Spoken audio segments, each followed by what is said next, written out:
Ouvrons notre Bible au livre d'Ézéchiel, chapitre 5 et 6. Ézéchiel 5 et 6. Rasoir du jugement et condamnation des idolâtres. Rasoir du jugement et condamnation des idolâtres. Ézéchiel 5. Ézéchiel 5, versets 1 à 4, un type de cheveux pour montrer les jugements sur le point de venir sur les Juifs. La manifestation symbolique d'Ézéchiel continue avec une coupe de cheveux sévère. Il est instruit d'enlever ses cheveux et sa barbe. Normalement, il était interdit aux prêtres de se raser la tête dans Lévitique 21, verset 5. L'action aurait donc attiré l'attention. Mais la coupe de cheveux n'est que le début. Plus significatif est ce qu'il a demandé à Ézéchiel, ce que Yahweh a demandé à Ézéchiel de faire avec ses cheveux. Il doit les peser et les diviser en tiers. Après son observation des périodes de siège, il doit brûler un tiers des cheveux à l'intérieur de la ville, qui est représenté dans la construction d'argile qu'il a faite au chapitre 4. Un autre tiers doit être frappé par l'épée et placé autour de la ville. Le dernier tiers doit être jeté dans le vent. Mais Ézéchiel doit retenir quelques brins de cheveux. Personne à Jérusalem ne va bien résister au siège. Les gens mourront de la peste ou de la famine dans la ville, à l'intérieur de la ville, seront tués en dehors de la ville ou alors dispersés par Yahweh dans des endroits lointains. Tous les survivants qui sont restés sur leur garde sont représentés par les quelques mèches retenues par Ézéchiel, mais qui avaient finalement été ajoutées au feu. Mais il faut comprendre que ce feu, c'est le feu purificatoire, et que de là sort de l'or pur, un or débarrassé de toutes les scories et de tous les déchets. C'est pourquoi, quel que soit le refuge vers lequel les pécheurs fuient, le feu, l'épée ou le vent de la colère de Yahweh les consumeront. Ézéchiel 5, versets 5 à 7. Ces jugements affreux sont déclarés. La frustration de Yahweh envers Israël est évidente et pour de bonnes raisons. Les Israélites sont censés être une lumière pour les païens, les non-juifs et y compris même les chrétiens qui étaient venus après. Il devait être un exemple de normes plus élevées. Pourtant, ils avaient dégénéré au point où ils ne répondaient même pas aux normes des nations qui les entouraient. Même après que des milliers de personnes aient été emportées dans deux grandes déportations, les Israélites restants en Juda continuent d'offrir des sacrifices humains et des sacrifices d'animaux aux dieux cananéens. Comme une conséquence terrible de cela, ils vont être poussés au cannibalisme, auquel ils étaient d'ailleurs habitués dans leur culte de Moloch, car Jérusalem est assiégée et les réserves de nourriture sont réduites à néant. Bien que les Babyloniens soient l'instrument de leur chute, Yahweh indique clairement qu'il est le seul responsable de ce qui se passe. Cependant, les terribles circonstances ne dureront pas éternellement. Yahweh verra son peuple à travers tout. Il l'observera, il sera là, il regardera, même dans leur situation désespérée. La sentence prononcée contre Jérusalem est très affreuse. La manière de s'exprimer la rend encore plus terrible. Qui est capable de se tenir aux yeux de Yahweh quand il est en colère? Ceux qui vivent et meurent impénitents périront pour toujours sans pitié. Un jour vient où l'Éternel n'épargnera pas. Que les personnes ou les églises qui changent les commandements de Yahweh ne s'attendent pas à échapper au châtiment de Jérusalem, au genre de châtiment de Jérusalem. Essayons donc d'orner en toutes choses la doctrine de Dieu notre Sauveur. Tôt ou tard, le feu, la parole et le vent de Yahweh se révélera vrai. Ézéchiel 6. Ézéchiel 6, versets 1 à 7. Les jugements divins à cause de l'idolâtrie. Versets 1 à 3. L'oracle, c'est-à-dire la prophétie d'Ézéchiel aux montagnes d'Israël, qui représente les chefs orgueilleux et arrogants de l'idolâtrie et de la rébellion contre Yahweh, commence par le jugement de Dieu sur les hauts lieux de Jérusalem, qui sont les autels et sanctuaires des cultes rituels et pratiques idolâtres et sataniques. Alors que les habitants de Jérusalem entendront finalement ce qu'Ézéchiel prêche à Babylone, les Hébreux déjà exilés à Babylone se rendent compte qu'ils sont impliqués dans les péchés de Jérusalem et qu'ils ont déjà subi une punition pour eux, pour ces péchés. En dehors de l'objet du culte, le culte des idoles dans les lieux élevés n'est pas différent de l'adoration au temple de Yahweh. Sur les hauts lieux d'Israël et les hauts lieux israélites et cananéens, les hommes brûlaient les animaux et des humains, surtout dans le culte de Moloch. Puis un culte de Moloch qui est pratiqué à Canaan, en Phonécie grecque, en Afrique du Nord et au Levant, sur les autels de terre, des autels de pierre, des autels de bois habituellement recouverts de bronze.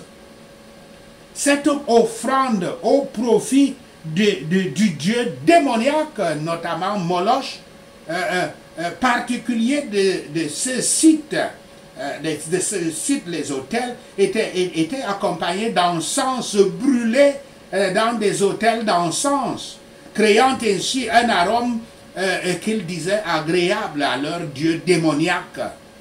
Ensuite, les animaux et les enfants brûlés étaient également mangés. Un exemple d'une telle similitude peut être donné avec des rituels occultes comme les messes noires franc-maçonnes, avec des sacrifices humains et du cannibalisme, y compris la consommation du sang humain dans une imitation du rituel catholique du sang de Jésus-Christ, la consommation du sang de Jésus-Christ. Tout comme les sacrifices et la consommation des moutons dans les temples juifs d'autrefois. Versets 4 et 6. L'expression, je cite, vos images, fin de citation, vos images, est traduite plus exactement par vos images solaires, c'est-à-dire les symboles du dieu soleil, probablement sous la forme d'une pyramide ou d'un obélisque. De tels dieux se tenaient à côté des autels.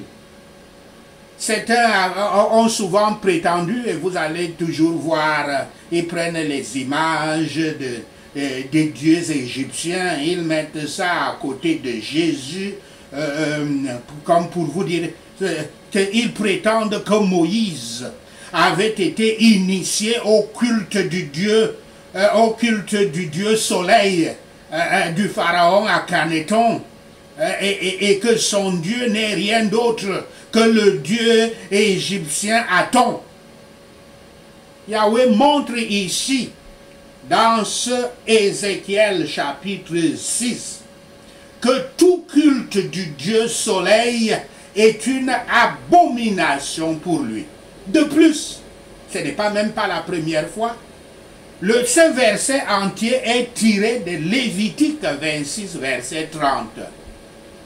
Les mêmes malheurs étaient dans ce verset prédit par Moïse dans le cadre de la désobéissance du peuple d'Israël quand ils étaient en exil.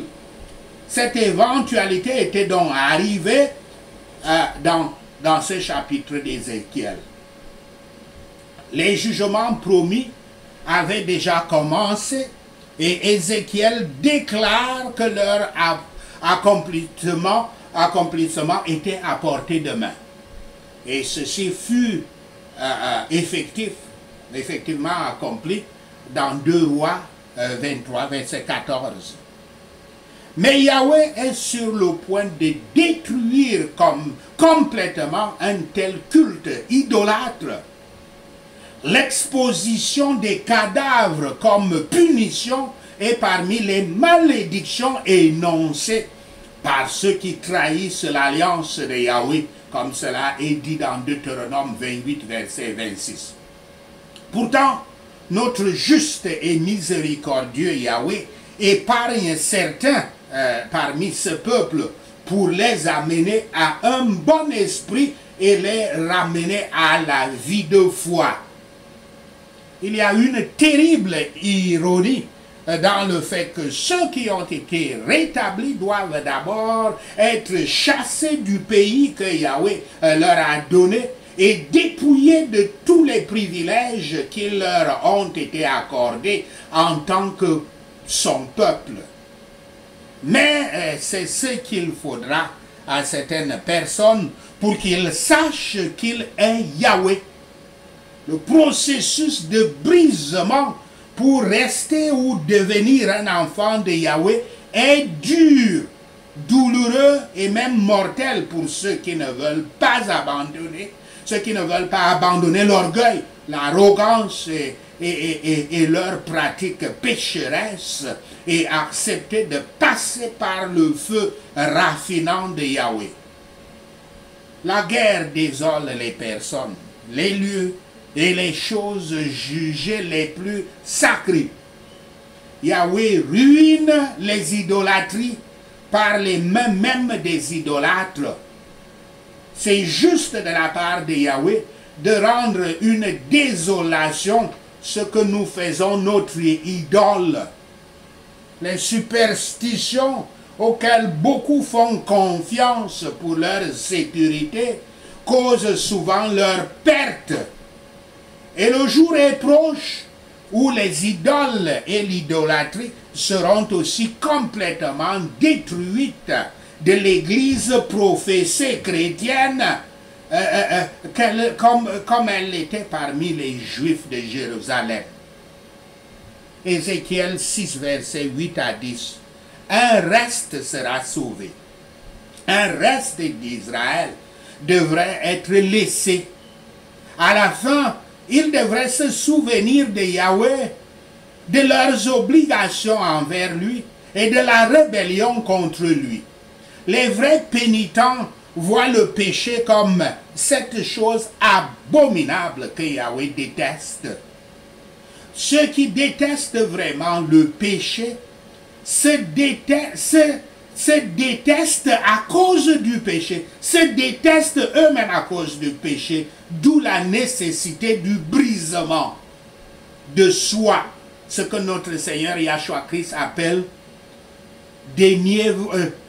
déniez-vous vous-même, portez votre croix et suivez-moi. Avant de suivre le Christ, avant de devenir chrétien, c'est-à-dire un disciple du Christ, un suiveur du Christ, il faut d'abord vous dénier vous-même, tuer le Dieu du moi en vous, qui est le Dieu du moi qui est le péché originel. Portez votre croix, portez les souffrances dans la foi, c'est-à-dire dans tout ça, vous humiliez avant de pouvoir dire que vous êtes chrétien. Par conséquent, ceux qui détestent donc vraiment le péché, et ils se détestent eux-mêmes à cause du péché, ils donnent gloire à Yahweh par leur repentance et leur humilité. Tout ce qui anime les gens à se souvenir de lui, Yahweh, et de leur péché contre lui, devrait être considéré comme une bénédiction. Ézéchiel 6, versets 11 à 14. Les calamités doivent être déplorées. Il est de notre devoir d'être affectés, non seulement par nos propres péchés et nos propres souffrances, mais être affectés de regarder avec compassion les misères que les méchants apportent sur eux-mêmes. Le péché est une chose désolante qui apporte la désolation. Par conséquent, restez dans la crainte et ne péchez pas. Ne péchez pas et vous serez saints. Si nous connaissons la valeur des âmes et le danger auquel les incroyants sont exposés, nous considérerons chaque pécheur qui se réfugie dans Yahshua de la colère à venir comme une récompense abondante pour tout mépris ou opposition que nous pouvons rencontrer. Sachez ceci, et le Seigneur Yahweh vous bénira. Prenons ces points de prière, prions sur la base d'Ézéchiel 5 et 6. Toi, cet ennemi, l'idolâtre orgueilleux et le méchant arrogant, je place ma face contre toi et je prophétise contre toi au nom de Yahshua le Messie. Dans tout refuge où tu fuiras, le feu, l'épée ou le vent de la colère de Yahweh te consumeront au nom de Yahshua le Messie. Souverain Yahweh, place-toi contre l'église idolâtre et les organisations occultes maléfiques au nom de Yahshua le Messie. Éternel, pose-toi contre l'église que tu as placée au milieu des nations avec tous les pays autour d'elle au nom de Yahshua le Messie. Yahweh Shaphat, notre juge, place-toi contre elle, car dans sa méchanceté, elle s'est rebellée contre tes lois et tes décrets, plus que les nations et les pays qui l'entourent, au nom de Yahshua le Messie. Fixe-toi contre l'église idolâtre, parce qu'elle a rejeté tes lois et n'a pas suivi tes décrets, au nom de Yahshua le Messie. Yahweh Shaphat, affronte l'église idolâtre, car elle ne s'est même pas conformée aux normes des nations qui l'entourent, au nom de Yahshua le Messie. Yahweh Shaphat, inflige une punition. Inflige une punition à l'église mondaine et aux organisations occultes aux yeux des nations, au nom de Yahshua le Messie. À cause de toutes leurs idoles détestables, Yahweh Shaphat, fais-leur ce que tu n'as jamais fait auparavant et ne feras jamais, et plus jamais, au nom de Yahshua le Messie. Yahweh Shaphat, ordonne qu'au milieu de leurs parents, il ordonne qu'en leur sein, les parents mangent les enfants et que les enfants mangent les parents, au nom de Yahshua le Messie.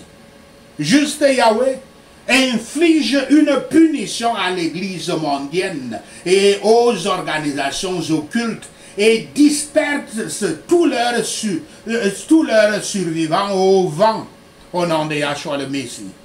Parce qu'ils ont souillé ton sanctuaire avec toutes leurs images viles et par leurs pratiques détestables. Souverain Yahweh, rase-les toi-même au nom de Yahshua le Messie. Yahweh Shaphat ne regarde pas les églises idolâtres et les organisations occultes avec pitié et ne les épargne pas au nom de Yahshua le Messie. Juste Yahweh ordonne à un tiers de leur peuple de mourir de la peste et de mourir par la famine en leur sein au nom de Yahshua le Messie. Yahweh Kana, notre Dieu jaloux, ordonne à un tiers d'eux de tomber par l'épée à l'extérieur de leur mur au nom de Yahshua le Messie. Yahweh Shaphat disperse un tiers d'entre eux au vent et poursuit-les à l'extérieur et poursuit-les avec l'épée au nom de Yahshua le Messie. Alors la colère de Yahweh cessera et sa colère contre eux s'apaisera et il sera vengé au nom de Yahshua le Messie. Et quand tu auras passé ta colère sur l'Église mondaine et les organisations occultes, ils sauront que toi, Yahweh, tu as parlé dans ton zèle au nom de Yahshua le Messie. Yahweh Tout-Puissant, fais que l'Église idolâtre et les organisations occultes tombent en ruine et qu'un opprobre parmi soit un opprobre parmi les nations aux yeux de tous ceux qui passent au nom de Yahshua le Messie. Yahweh Kana, quand tu leur infliges une punition dans la colère et la furie et la réprimande cuisante, fais d'eux un objet d'opprobre et de raillerie, un avertissement et un objet d'horreur pour les nations qui les entourent, au nom de Yahshua le Messie. Quand tu les fusilles avec tes flèches meurtrières et destructives de la famine, Yahweh Shaphat tire pour les détruire au nom de Yahshua le Messie. Juste Yahweh apporte de plus en plus de famine sur l'Église idolâtre et les organisations occultes et coupe leurs approvisionnements en nourriture au nom de Yahshua le Messie. Yahweh Shaphat envoie contre eux la famine et les bêtes sauvages et qu'ils soient sans enfants au nom de Yahshua le Messie. Yahweh Tout-Puissant ordonne la peste et le carnage pour balayer l'Église idolâtre et les organisations occultes et porte l'épée contre eux afin qu'ils sachent que toi, Yahweh, tu as parlé au nom de Yahshua le Messie. Toi qui es l'ennemi, cette montagne orgueilleuse et cette colline arrogante, je tourne mon visage contre toi et prophétise contre toi au nom de Yahshua le Messie. Vous, montagne de l'Église idolâtre et des organisations occultes, entendez la parole du souverain Yahweh. Le Seigneur souverain est sur le point d'apporter l'épée contre vous et il détruira vos hauts lieux au nom de Yahshua le Messie. Que vos autels soient démolis et que vos autels soient brisés par le puissant feu de Yahweh au nom de Yahshua le Messie. Yahweh Shaphat tue le peuple de l'Église idolâtre et des organisations occultes devant leurs idoles au nom de Yahshua le Messie. Yahweh Kana dépose les cadavres de l'Église idolâtre et des organisations occultes devant leurs idoles et disperse leurs eaux autour de leurs autels au nom de Yahshua le Messie. Là où ils vivent, Yahweh dévaste leur ville et détruit leurs hauts lieux au nom de Yahshua le Messie. Yahweh Kana fait que leurs autels soient dévastés et détruits, leurs idoles brisées et ruinées, leurs autels d'encens détruits et fait qu'ils soient disparus au nom de Yahshua le Messie. Yahweh Shaphat, fait que leur peuple tombe parmi eux et qu'ils sachent que tu es Yahweh au nom de Yahshua le Messie. Mais Père aimant Yahweh, épargne-en quelques-uns dans l'église idolâtre et les organisations occultes